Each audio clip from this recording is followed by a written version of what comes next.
Hello everyone, welcome to a Hits Radio News special Leaders in Lockdown. I'm really pleased to say I'm joined by the Mayor of Greater Manchester, Andy Burnham, and we've got loads of listener questions to get through, and we'll do them in just a moment. But first, Andy, obviously it marks 12 months now since we first plunged into lockdown. When you look back over the last 12 months, how much would you say COVID has cost Greater Manchester's economy over that time? Oh, I think it's hard to quantify, Tom, if I'm honest. I think there's the obvious impact on businesses forced to close. I guess it's the hidden impact, really, though, isn't it? The lost opportunity, the interruption, really, because we were going great guns on the eve of the pandemic, if you like. We were really making headway, and it's hard to quantify what we've lost. Had things carried on as they were going, but it's hundreds of millions of pounds hit, isn't it, to the Greater Manchester economy. Individuals have lost a great deal. Some people have obviously lost their businesses or their jobs. So it's a big toll, I think, whichever way you look at it. There's no putting a gloss on that. And how long do you think it will take to rebuild? When we look at jobs lost and things like that, are we looking like at a real long-term road to recovery here? Well, it's certainly years, isn't it? I don't think we can say that it will be a quick fix. I think we will have to work hard to get back to where we were. But I don't think we need to be gloomy about it. In some ways, it can help us just kind of shift focus and accelerate in certain areas. I think certainly on the green economy, I think we will see an acceleration of Greater Manchester's ambitions. We'll make quicker progress towards our goal of a zero carbon city region by 2038. I think when you look at public transport, I think it will quicken change that we've long called for. So I think it's a mixed picture, really. I think some sectors have been very hard hit. If you think about aviation or hospitality, the one we talk about, and I think they will take a little time to come back to full strength. But I think in other areas, I think we'll see even quicker progress because of the circumstances that we're in. So it's going to be a long process. But actually, we didn't feel sort of downbeat about it. I think we're going to see some positive changes coming through more quickly than they would otherwise have done. We'll jump into some listener questions now. And our first one's from Rafi in Presswich. And he's asked, do you agree that national government should commit to funding local authorities so that funding for people who go into care homes is on par with that in London? He points out that the difference can be about £500 to £700 per week in terms of that difference. Oh, I absolutely would agree with that. In fact, I would go further and say we need a funding settlement for social care, which basically mirrors the NHS. So, we have national entitlements in terms of the standards that people should get, and there should be no postcode lottery when it comes to standards in social care. And it should be tax funded, free at the point of use. So I think, if anything, the pandemic has really shown to us how our social care system isn't set up to care for people in the way that it should. It was very much exposed in the middle of last year that in parts of the system it just simply doesn't have the resources to do the job. So I would absolutely agree that we need a parity, if you like, not just between ourselves and London, but a national care service that I've long argued for. I think what we don't want ever to see again in this country is care homes literally at the mercy of this virus or any other virus because they simply didn't have the equipment to protect their staff or indeed pay their staff should they need to go off work to self-isolate. We heard from Unison early in the pandemic that 80% of care workers in the Northwest feared they wouldn't be able to self-isolate if they were asked to do so. And that tells you, doesn't it, that the way people are paid within the social care system simply isn't up to purpose. It doesn't allow the workforce to protect their own health, never mind the health of the people that they may be caring for. So social care needs substantial reform, and I hope that is one of the legacies of this pandemic. I know hospitality's taken a huge hit over the last 12 months, and Nick, who works within the hospitality industry, has asked if Greater Manchester could be more lenient to allow temporary events for those who wish to offer the city more safe outdoor drinking venues. I think we've seen a few pop up over the last year, but is there a way that Greater Manchester can really build on that? Well, first and foremost, that would be an issue for our councils, and in the case of the city centre, Manchester City Council and Salford City Council. But I think people are open to that kind of idea, working pragmatically to help businesses get back and bring people back into the city. I think we all want to see a bit more life back in the city, and the quicker we can do that, the better. So, I would encourage the industry to work through Sasha Lord, who's been a fantastic advocate for Greater Manchester's hospitality industry throughout the pandemic. I think it will be for Sasha to see if he could put some proposals to our councils to see if we can get that kind of quicker, more agile response, if you like, to helping pubs and restaurants open up more space. It'd be great to see more of it, wouldn't it? It would bring a sort of quite a vibrant atmosphere, wouldn't it? Not just to the city. If our towns could do it as well, I think it would be great to see. And hopefully the rain will stay off and allow people to enjoy a bit of continental style eating and drinking. It's the tricky thing, isn't it, with Manchester, is how much outdoor can we do without getting rained on?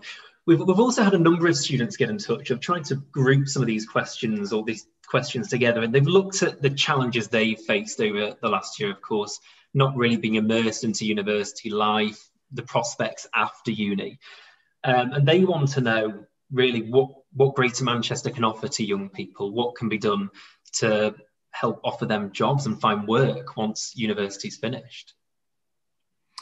I certainly recognise how much students have had a pretty rough deal.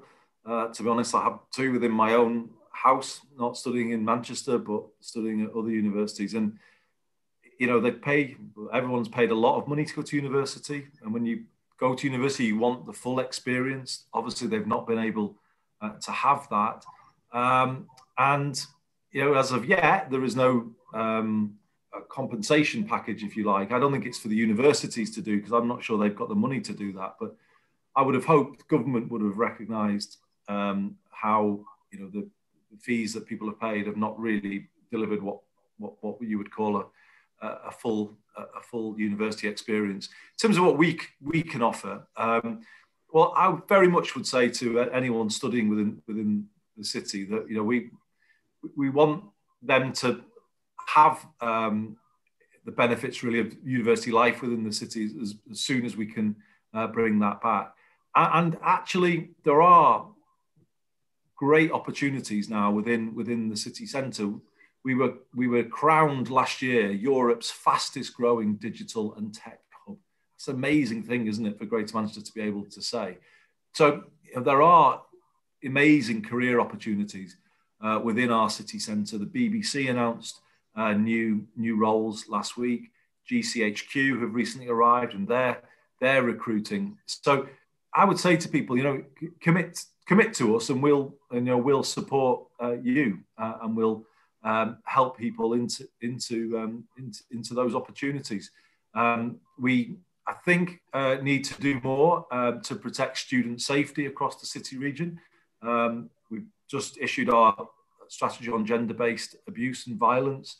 I think we do need to do more with the Reclaim the Night initiative to improve student safety. I think there's probably things we can do to support travel and making travel more affordable for people.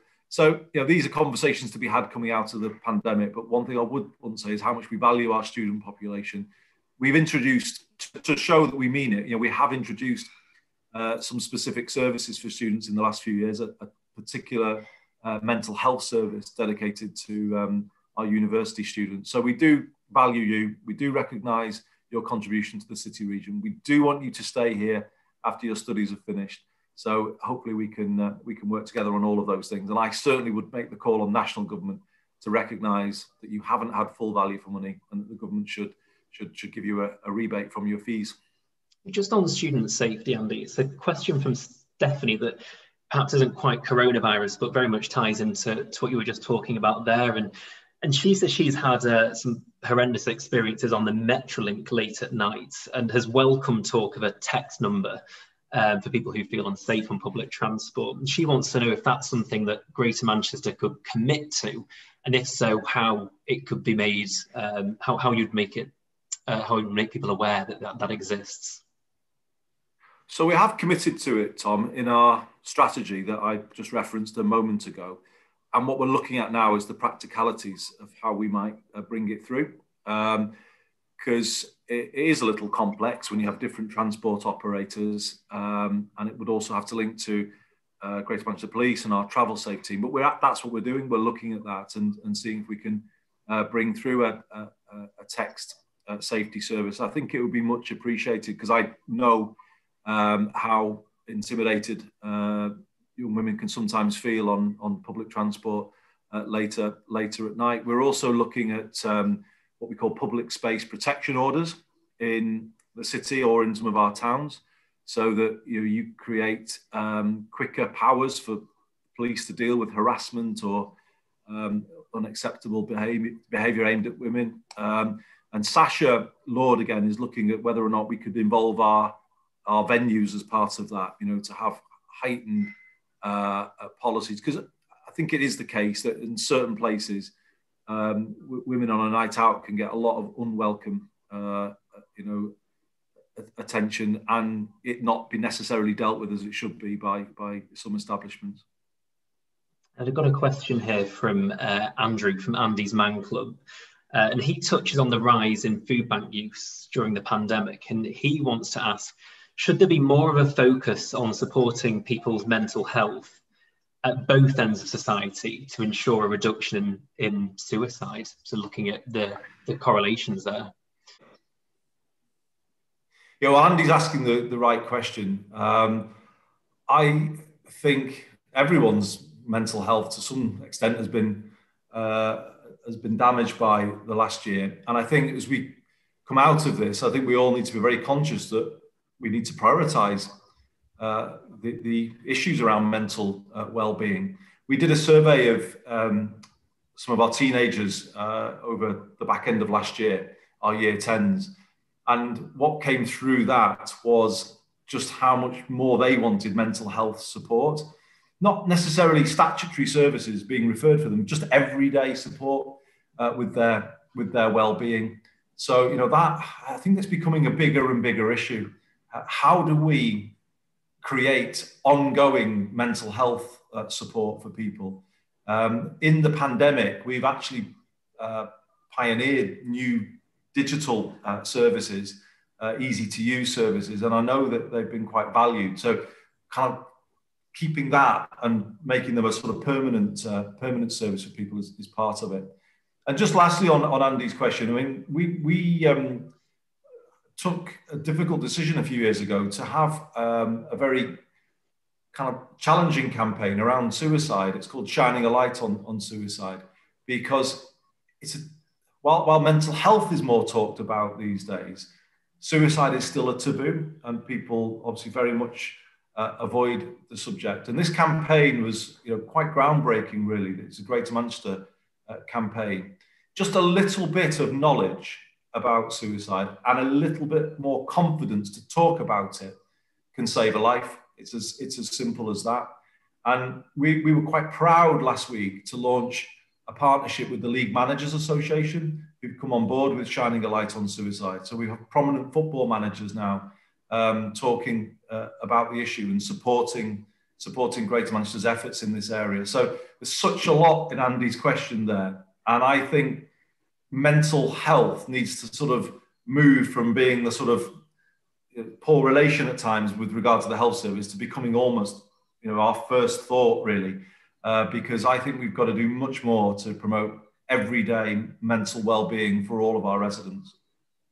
And this really ties into that a little bit. Alex from the MCFC Fans Food Bank Support asks whether you support calls for right to food in light of the pandemic, and how important that would be for Manchester. I know some councils have already got behind this, but is that something that you can get behind as well, this right to food and improving, I guess, the access that children in particular have to food?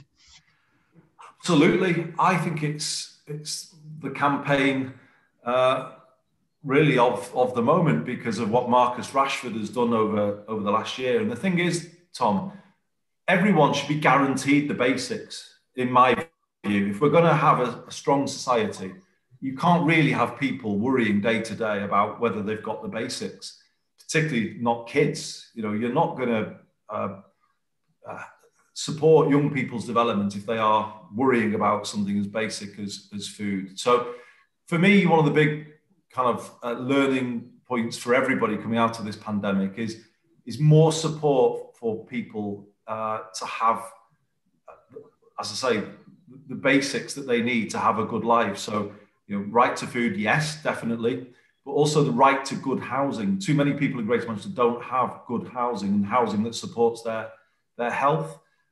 And also right to secure work. Too many people are living sort of day to day, you know, not knowing whether they'll be paid enough, not knowing whether they'll have a job. And I think that's what creates that mental stress, if you like, that is damaging people's health so much. So right to food, we've supported that as a Greater Manchester Combined Authority. I think many of our councils have individually supported it as well. And we'll certainly be pressing for the government to adopt it as part of legislation. We shouldn't be living hand to mouth when it comes to food. You know, will kids get vouchers this half term or will they not? This should just be permanently in place to support everyone to have all of the food and nutrition that they need. And we've got another question from Jim, and he runs one of the local homeless charities. And he asks, what do you do to intend to reach out to entrenched rough sleepers, those who are stuck in this spiral of drug use and then coming in and out of support and going forward out of the pandemic? How do we tackle that in particular? Yeah, it's such a good question. And we do try to offer something to everybody, but we recognise that some people have got greater needs, and therefore some of the offers that we make are not right. I think the answer is housing first, which is what we've been doing. So we have a pilot scheme running in Greater Manchester, which is also running in Liverpool and the West Midlands, and it's about giving people a home and then breathing space to recover and support to recover.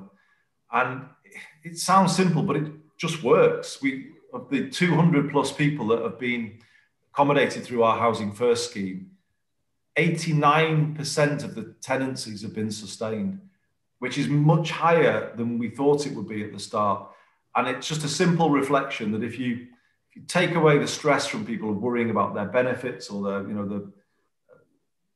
their home and their tenancies and just let them recover, they will. And I think Housing First needs to be moved from being a pilot to becoming permanent, and it needs to be scaled up in the number of properties that are available to it, because it clearly works. And if the government are committed to tackling rough sleeping as they claim to be, then it's obvious to me that you would support a national rollout of Housing First, and we'd certainly enthusiastically support that.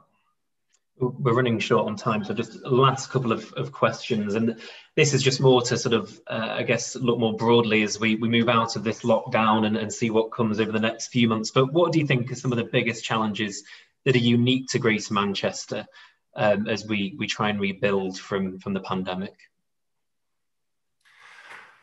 I think we have been hit a bit harder because of the nature of our economy.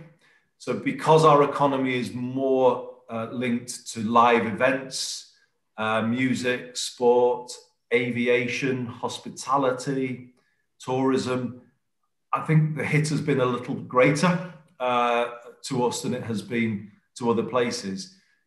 There was a figure recently from the National Institute for Economic and Social Research, very authoritative think tank, which found that though destitution rates have doubled nationally during the last year, they've increased sixfold in the Northwest. And what they attributed that to was the greater exposure of the Northwest economy to the damaging effects of the pandemic, because we are more reliant on the industries that have been more heavily impacted. So that is obviously the challenge that's ahead of us. But I also, looking at it more positively, have seen kind of amazing business resilience and adaptability over the last year, people changing what they do. You know, so I am optimistic about the way in which we will bounce back. I think people will want to get back to the city quickly. I think, as I say, it could actually be quite an exciting time, given that it could kickstart some other changes that we've long needed to make. For instance, change to our public transport system, which is going to be a very big issue for us in the next couple of years. So it's going to be challenging, Tom. But given the way that people have stuck together throughout the last year, I'm actually confident that Greater Manchester will come back very, very strong indeed. We've covered loads of issues during this, but just finally, we've asked all our leaders, what has been your favourite box set that has got you through lockdown? Has there been a TV show that has seen you through these hours that we've spent inside the same four walls? Yes, The Sopranos is what I've been watching. I kind of watched the first series years ago, and I'd never got round to watching the rest. But for those who know it, there are 6 Sopranos series, and the last series has 21 episodes. So there's a lot of episodes to get through. So it stood me in good stead, no doubt about it. Earlier on in the pandemic, it was Money Heist. Yes. We watched. That was a favourite within our house. So been really hitting the box here. It was so much so that a dog is now named after one of the characters from Money Heist in this household. So that was Tokyo, is the name of one of the little dogs we've got. So yeah, there we go. Andy Burnham, thank you so much for your time. We really do appreciate it and answering our listeners' questions.